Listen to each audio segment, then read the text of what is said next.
Lo que pasó con mi suegro nunca lo olvidaré. Y lo peor de todo es que mi marido ni siquiera se enteró. La verdad es que funciona mucho mejor que su hijo. Nunca pensé que los hombres maduros me iban a dar lo que tanto buscaba en los jóvenes.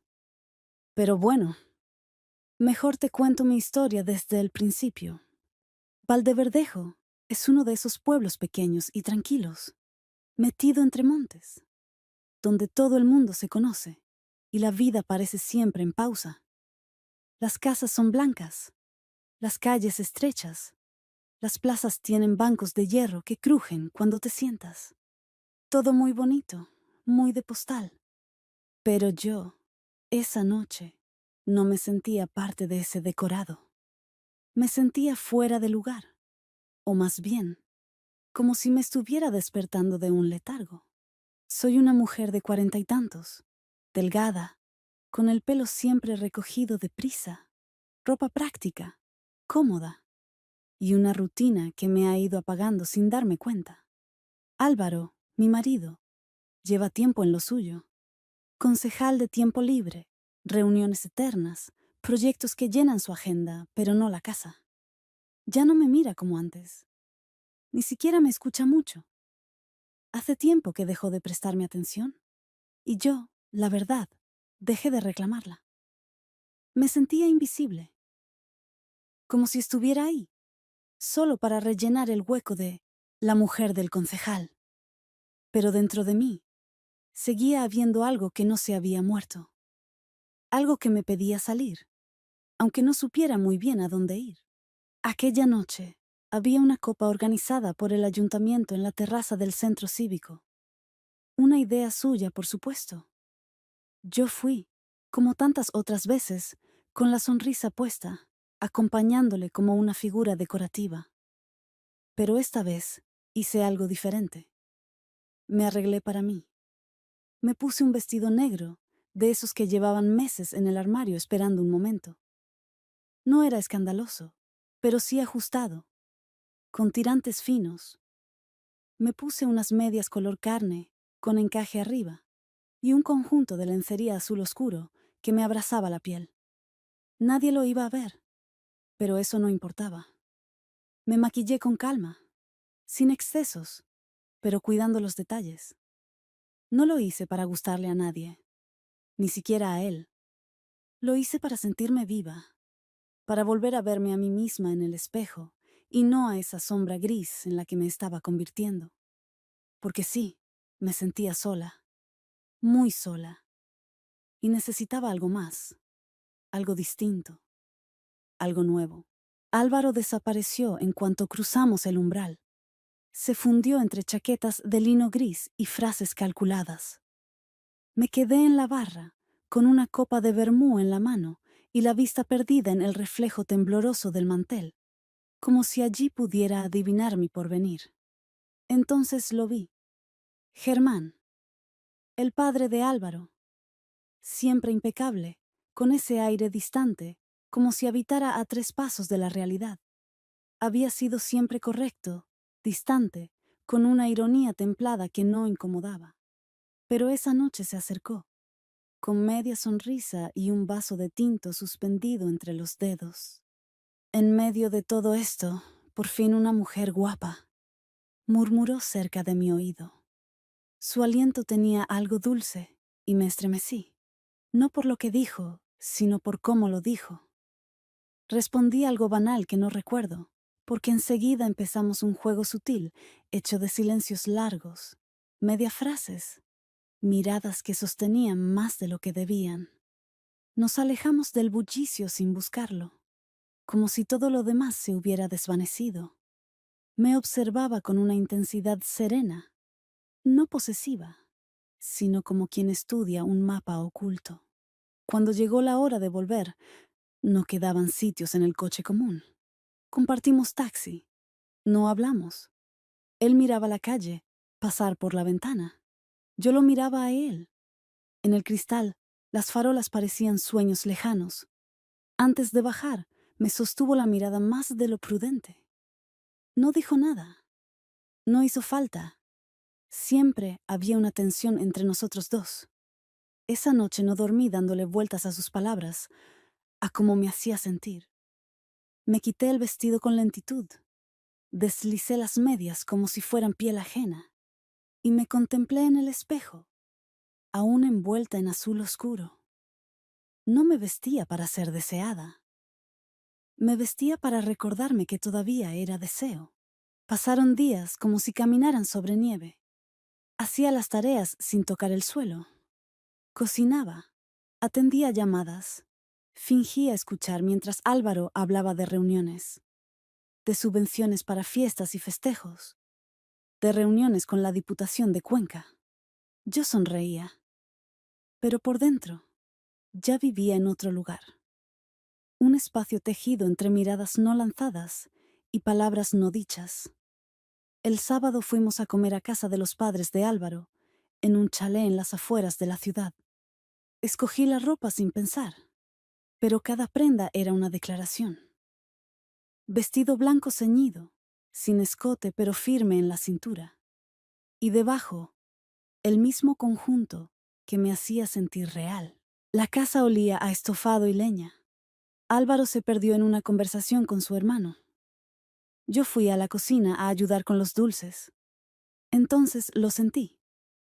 Germán se colocó cerca, sin tocarme, pero su proximidad era una vibración.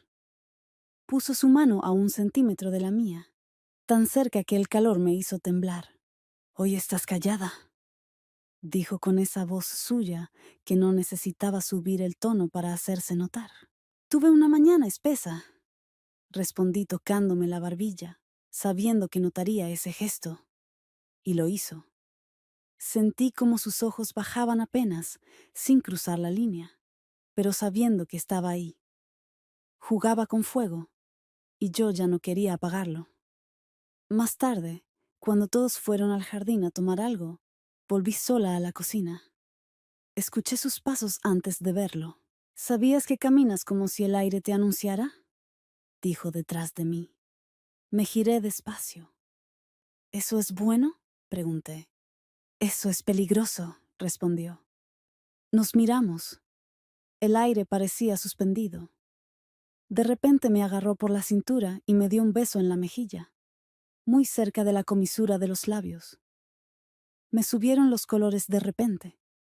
Esa noche, en el coche, Álvaro hablaba del Congreso en Albacete, de llamadas de Madrid. Yo solo pensaba en esa frase, en ese beso al límite de lo prohibido. Al amanecer, me puse un batín fino y me senté junto a la ventana. Recordaba el olor de su colonia, sándalo, humo, algo seco y masculino. Bajé al armario y saqué otro conjunto. Negro, con encaje en la espalda. Me lo puse. Nadie lo vería, pero yo sí. Y eso bastaba. 2 días después, un pretexto. Necesitaba un álbum viejo para un collage de cumpleaños. Germán respondió con un escueto. «A partir de las 4 estaré en casa». Me vestí con un vestido gris claro, de cuello alto, mangas al codo, marcando la cintura. Zapatos azul oscuro y lencería roja. No porque la fuera a mostrar, sino porque sabía que él lo notaría sin verla. La casa estaba en una calle tranquila. Llovía. Me miré en el espejo retrovisor antes de bajar. El corazón me golpeaba el pecho. Él abrió la puerta en cuanto llegué. Camisa abierta en el cuello, vaqueros, la barba de 2 días. No era el padre de mi marido. Era un hombre. Y me había estado esperando. «Pensé que no vendrías», dijo. «Yo también», respondí, «pero he venido». Nos sentamos en la terraza trasera. Pasamos las páginas de un álbum. Fotos de Álvaro con dientes torcidos y rodillas sucias. Reíamos, pero las risas eran excusas. En un momento nuestras manos se tocaron. No por descuido, por decisión. Yo tomé la suya. Él no dijo nada. Esa tensión entre nosotros se volvió eléctrica. Cada mirada, cada roce casual, cada palabra inocente cargada de doble sentido. Sabía que estaba mal. Era el padre de mi marido. Algo me atraía cada vez más a él, pero la forma en que me hacía sentir, como si fuera la mujer más deseada del mundo, era adictiva. De repente se acercó y sus manos ya me rodeaban la cintura, atrayéndome contra él. Y yo no me resistí. Era algo que tenía que pasar y pasó. Ambos nos fundimos en uno. Al principio tímidos, pero luego con pasión. En el mismo suelo de la terraza. Días después me escribió: necesito ayuda para escogerle un regalo a Álvaro. Me vendría bien tu criterio, después de comer. Era inocente en apariencia, pero el mensaje era claro. Quería repetir, y yo también. Así que me vestí con un vestido perla, escote cerrado, mangas ceñidas, ropa interior roja. No para él, para mí. Nos encontramos en un centro comercial viejo, con azulejos resbaladizos y luces pálidas. No nos saludamos, solo empezamos a caminar juntos. Entramos en una tienda. Yo mostraba corbatas. Él me miraba. Últimamente Álvaro tiene un gusto peculiar, dije. Últimamente no sabe distinguir lo valioso, contestó él. Lo miré sin apartar los ojos. Ahí empezó de verdad el juego. Después, en una cafetería escondida, no hablamos mucho. Me tomó la mano sin permiso. ¿Y yo? No la retiré. No sé a dónde va esto, susurré. Ni yo, pero no quiero detenerlo. Yo tampoco. Así que como dos quinceañeros, nos fuimos al baño a repetir lo que pasó tan solo unos días. Era magnético, sabía perfectamente cómo hacerlo. Me agarró fuerte del pelo y pasó. Al despedirnos me abrazó. Largo, silencioso. Sentí como todo lo demás desaparecía. Esa noche, de vuelta a casa, supe que ya no era la misma. Vivía en dos mundos, y en uno por fin respiraba. Semanas después, una invitación a pasar el fin de semana en casa de unos amigos de Álvaro, en un pueblo cerca de Sigüenza. Jardín, niños corriendo, sonrisas prestadas. Recibí un mensaje suyo. Sé que no puedes hablar. Solo quería decirte que te echo de menos. Me aparté. Lo leí 1000 veces. No respondí. No hacía falta. Luego, otro mensaje. Más directo. Voy a pasar unos días en la casa del campo, en la loma.